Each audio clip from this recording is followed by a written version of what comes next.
अस्सलाम वालेकुम वरहमतुल्लाहि वबरकातुह। उम्मीद है कि आप सब बच्चे अल्लाह ताला के फजल करम से बखैर आफियत से होंगे। बच्चों, आज के इस वीडियो क्लास में हम एक्सरसाइज 8.2 पढ़ेंगे। ठीक है, तो एक्सरसाइज 8.2 के हवाले से क्वेश्चन नंबर 1, आप अपनी टेक्स्ट बुक निकालिए। It is on page number 136। ठीक है, तो यहाँ पे जो आपका क्वेश्चन नंबर 1 है, that is a man got a 10% increase in his salary if his new salary is rupees 1,54,000, find his original salary। ठीक है, क्या है, एक आदमी है, ठीक है, उसकी जो इनिशियल सैलरी है वो हमें मालूम नहीं है, लेकिन अब जो इसकी सैलरी है वो क्या बनती है, वो है 1,54,000। ठीक है, लेकिन ये 1,54,000 कब बनती है, ये तब बनती है जब इसकी जो इनिशियल सैलरी थी उसमें 10% का क्या होता है, इंक्रीज होता है। ठीक है, 10% इंक्रीज इन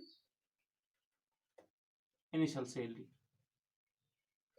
ठीक है, हमें क्या करना है, हमें ये जो इनिशियल सैलरी है हमें ये निकालना है, यानी इससे पहले उसकी सैलरी कितनी थी। तो आइए इस क्वेश्चन को आप हल कर लेते हैं। तो चलिए, let original salary of man be rupees X. हमें मालूम नहीं है उसकी पहली सैलरी कितनी, इनिशियल सैलरी उसकी कितनी थी, तो लेट दैट बी एक्स। ठीक है, तो अकॉर्डिंग टू क्वेश्चन में क्या, हम इसको कैसे हल करेंगे, इसको हम ऐसे हल करेंगे कि हम ये देखेंगे कि ये जो 1,54,000 कैसे बनेगा, ये कैसे बनेगा, ये जो इसकी इनिशियल सैलरी थी plus 10% increase in his initial salary, और उन दो का क्या सम होगा, वो किसके बराबर होगा, 1,54,000 के बराबर होगा। तो यहाँ पे हमें यानी इक्वेशन जो बनेगी वो इस तरह से बनेगी कि उसकी जो इनिशियल सैलरी थी वो क्या है, रुपीज एक्स प्लस, और इस एक्स को क्या होता है, 10% इसका इसमें इंक्रीमेंट हो जाता है, दैट इज 10% ऑफ एक्स। इन दोनों का सम वो किसके बराबर है, इसकी न्यू सैलरी के बराबर, दैट इज 1,54,000। ठीक है, तो x x ही रहेगा। ठीक है, plus 10% means 10/100 of x, that is equal to 1,540 and 00। ठीक है, तो यहाँ पे इसको हम सॉल्व कर लेते हैं। तो ये क्या बनेगा, क्रॉस मल्टीप्लीकेशन करेंगे, यहाँ पे 100x plus 10x divided by 100 equals to 1,540। ठीक है,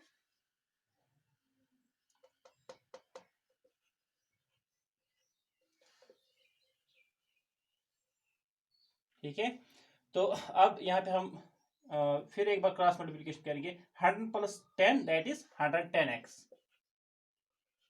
is equal to 100 1,54,000 multiply by 100।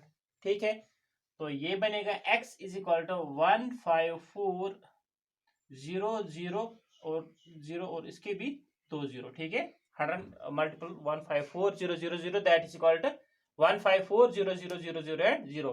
तो यहाँ पे ये क्या, यहाँ पे मल्टीपल में है, अब यहाँ पे इसको जब हम ट्रांसपोज करेंगे ये कहाँ पे आएगा, डिवाइड में आ जाएगा। ठीक है, तो चलिए अब इसकी कैलकुलेशन हम कर लेते हैं। 1010 cancels out, 11 1s are 11, 11 1s are 11, 11 4s are 44 and 11 0s are 11 0s are 11 0s 11 0s 0। तो x इसके बराबर है 1,40,000 के बराबर। ठीक है, therefore the initial salary of the man वो कितनी थी, 1,40,000। ठीक है, तो चलिए इसी क्वेश्चन को अब हम एक और मेथड से करते हैं। ठीक है, फिर आपको जो भी आसान लगेगा उसका आप इस्तेमाल कर सकते हैं। ठीक है, तो ये जो नया मेथड है it is called unitary method.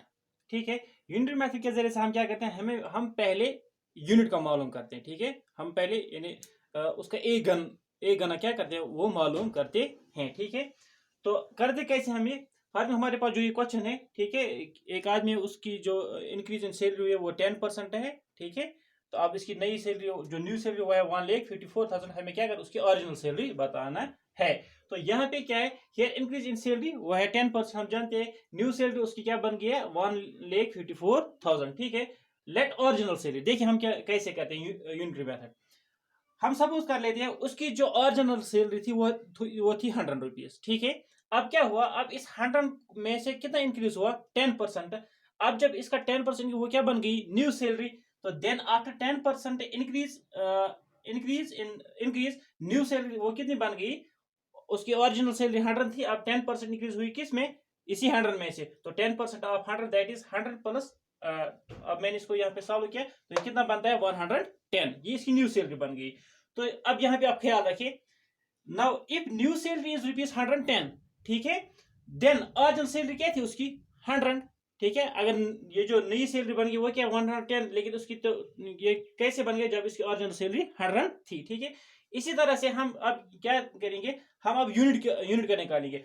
अब अगर इसकी सैलरी ₹1 थी, न्यू सैलरी इसकी ₹1 थी, तो उसकी ओरिजिनल सैलरी किसके बराबर होगी, वो होगी 100 डिवाइड बाई 10, यानी original salary divide by new salary multiply by this 1, ठीक है। इसी तरह से जब हम करते करते जाएंगे, ठीक है, इसको जब हम करते करते जाएंगे, if new salary is rupees कितना, कितनी सैलरी है उसकी असल में 15400, अब जब इसकी सैलरी क्या बन जाएगी 1,54,000, तो उसकी ओरिजिनल सैलरी क्या होगी उस वक्त, देन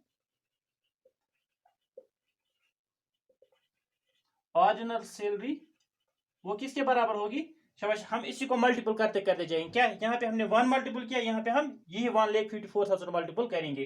तो यहाँ पे हमें क्या बनता है, 100 divide by 110 multiply by 15400 and 0। तो अब यहाँ पे आप इसकी कैलकुलेशन कीजिए, 0 and 0 cancels out, 11 1 jar 11, 4 jar 44, 11 0 jar and 11 0 jar. तो यहाँ पे हमें मिलता है 100 इंटू 1400, तो ये बनता है 1400 एंड 0, 1,40,000, ठीक है। तो इसको हम कहते हैं यूनिटरी मेथड, ठीक है। अब आप जिस मेथड के भी जरिए से आपको ये आसान लगे उसी तरह से आप इसको कीजिए, ठीक है। इसको हम, चूंकि मैंने पहले इंट्रोडक्शन में आपको नहीं बताया था, इसलिए मैंने यहाँ क्वेश्चन में ही आपको ये सिखाया, ठीक है। तो चलिए अब नेक्स्ट क्वेश्चन की तरफ बढ़ते हैं। क्वेश्चन नंबर 2 आपके लिए होम असाइनमेंट होगा। तो यहाँ पे मैं आपके लिए थोड़ा बहुत हिंट दूंगा इसमें। On Sunday 845 people went to the zoo, on Monday only 169 people went, what is the percent decrease in the people visiting the zoo on Monday, ठीक है। आपको क्या बताना है, यानी संडे के दिन कितने गए थे, संडे के दिन 845 गए थे, ठीक है। तो मंडे के दिन 169 एंड 7 169, ठीक है। तो आपको ये बताना है कि डिक्रीज परसेंटेज कितनी हो गई, यानी संडे के दिन इतने गए थे लेकिन मंडे के दिन सिर्फ इतने ही गए थे। तो आपको पहले आप पहले ये देखेंगे कितने अफराद कम हो गए, ठीक है। तो आप कैसे पता चलेगा, संडे को आप सबट्रैक्टिंग करेंगे मंडे के लोग, तो यहाँ पे आपको क्या मिलेगा, यानी कितने लोग कम हो गए थे। तो अब आपको डिक्रीज परसेंटेज बताना है, ठीक है। तो जैसे कि मैंने इंट्रोडक्शन इस एक्सरसाइज के इंट्रोडक्शन में बताया था, तो डिक्रीज परसेंटेज हम कैसे निकालेंगे, इनिशियल अमाउंट से। यहाँ पे इनिशियल अमाउंट आपका क्या है, इनिशियल नंबर आपके पास क्या है, वो है 845। तो निकालेंगे कैसे, यानी कितना डिक्रीज हो गया, ठीक है, decrease divided by original amount या कहेंगे, या इनिशियल अमाउंट कहेंगे, ओरिजिनल क्वांटिटी बताएंगे, डिक्रीज क्वांटिटी कितने हो गए, कितने लोग कम हो गए, ठीक है, divide by original quantity multiply by 100। इस तरह से आपको परसेंटेज पता चलेगी, ठीक है। तो ये जो क्वेश्चन है आप खुद करेंगे। चलिए अब क्वेश्चन नंबर 3 की तरफ बढ़ते हैं। That is a shopkeeper buys 80 articles for ₹2400 and sells them for a profit of 16%, find the selling price of one article. देखिए, एक शॉपकीपर है, उसने क्या किया है, उसने 80 आर्टिकल्स खरीदे हैं, ठीक है। उनका जो कॉस्ट प्राइस है, कितने में खरीदे उसने, 2400 में, ठीक है। अब जब इनको वो बेच रहा है, वो उनमें से कितना मुनाफा कमाता है, 16%। Find the selling price of one article, लेकिन हमें निकालना है एक आर्टिकल का, ठीक है, एक आर्टिकल का हमें सेलिंग प्राइस निकालना है, ठीक है। तो चलिए अब इस क्वेश्चन को हम सॉल्व कर लेते हैं। तो चलिए, here number of articles that is 80, ठीक है। कॉस्ट प्राइस ऑफ 80 आर्टिकल्स वो क्या है, 2400, ठीक है। तो let cost price of one article, हमें मालूम नहीं, अब हम ये देखेंगे cost price of one article कितना है, ठीक है। वो कितना होगा, टोटल कॉस्ट ऑफ आर्टिकल्स, ये सारे आर्टिकल कितने में आते हैं, ठीक है, divide by number of articles, total number of articles कितने हैं। इस तरह से हमें एक आर्टिकल का क्या पता चलेगा, कॉस्ट प्राइस पता चलेगा। तो यहाँ पे टोटल कॉस्ट क्या है 2400 divide by number of articles कितने हैं, दैट इज 80। तो इसकी कैलकुलेशन कर लेते हैं, 8 1 8, 8 3 24, 8 0 0। तो एक आर्टिकल का जो कॉस्ट प्राइस है वो है 30, लेकिन हमें क्या बताना है, हमें बताना है selling price of one article. अब क्या है, after selling it on A profit of, लेकिन ये जब बेचता है इनको, ये कितना उसमें से मुनाफा कमाता है, that is 16% of 60%। Therefore it is selling price, therefore it is selling price. Selling price इसके बराबर होगा, अब इंक्रीज होगा कितना, 16%। किस में इंक्रीज हो गया, इसके ओरिजिनल प्राइस में। लेकिन हम यहाँ पे क्या कर रहे हैं, सिर्फ एक आर्टिकल का निकाल रहे हैं, ठीक है। हम यहाँ पे 80 आर्टिकल का नहीं निकाल रहे हैं, हम यहाँ पे after selling it on A profit of 16%, therefore selling price of one article. इस तरह से हम यहाँ पे लिखेंगे selling price of one article, वो किसके बराबर होगा, शाबाश, वो होगा ओरिजिनल प्राइस के बराबर।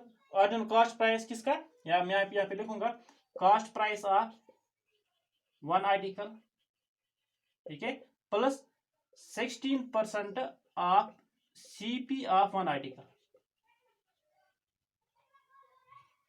ठीक है।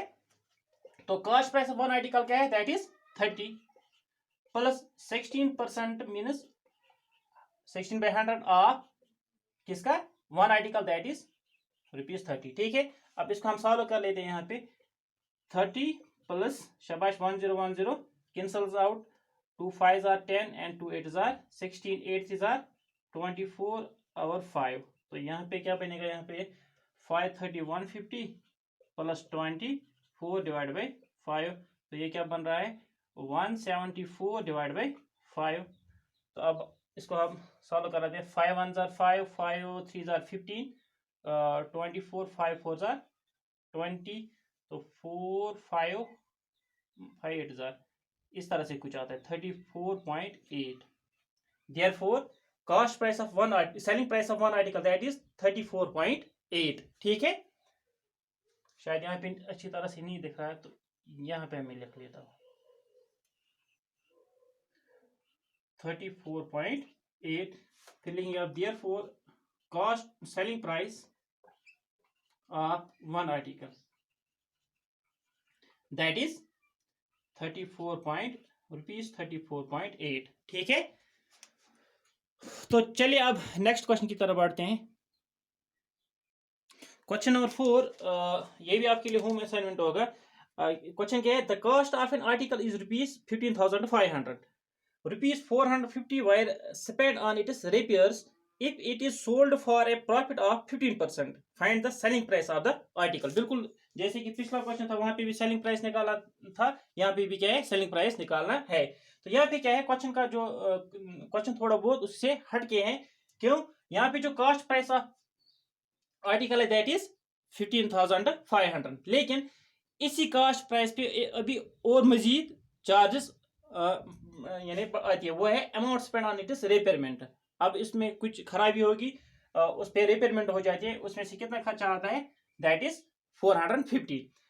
तो जब अब यानी इसका जो न्यू कॉस्ट प्राइस बनता है वो क्या बनेगा, इसका जो न्यू कॉस्ट प्राइस बनेगा वो क्या बनेगा, वो बनेगा 15,500 प्लस 450, ठीक है। तो 05951 ये इसका क्या बनेगा, न्यू कॉस्ट प्राइस। अब इस कीमत पे इसको क्या किया जा रहा है, भेजा जा रहा है, लेकिन यहाँ पे मुनाफा कितना कमाया जा रहा है, दैट इज 15%। अब आपको क्या बताना, अब आपको इसका सेलिंग प्राइस बताना है। तो बिल्कुल आसान है। अब आप इसको कैसे निकालेंगे, इसका सेलिंग प्राइस अब किसके बराबर होगा, शाबाश, इसका जो न्यू कॉस्ट प्राइस है, ठीक है, इसका जो न्यू कॉस्ट प्राइस है, एक तो वो प्लस आप करेंगे 15% ऑफ न्यू कॉस्ट प्राइस, ठीक है। इस तरह से आप क्या निकालेंगे, इसका सेलिंग प्राइस निकालेंगे, ठीक है। उम्मीद है आपको ये समझ आया होगा, ठीक है। तो ये जो असाइनमेंट, इसमें से 2 क्वेश्चन मैंने रखे हैं, उम्मीद है कि आप ये भी करके भेज देंगे मेरे पर्सनल व्हाट्सएप पे। तो इंशाल्लाह मिलते हैं अगले वीडियो में, तब तक के लिए खुदा हाफिज़।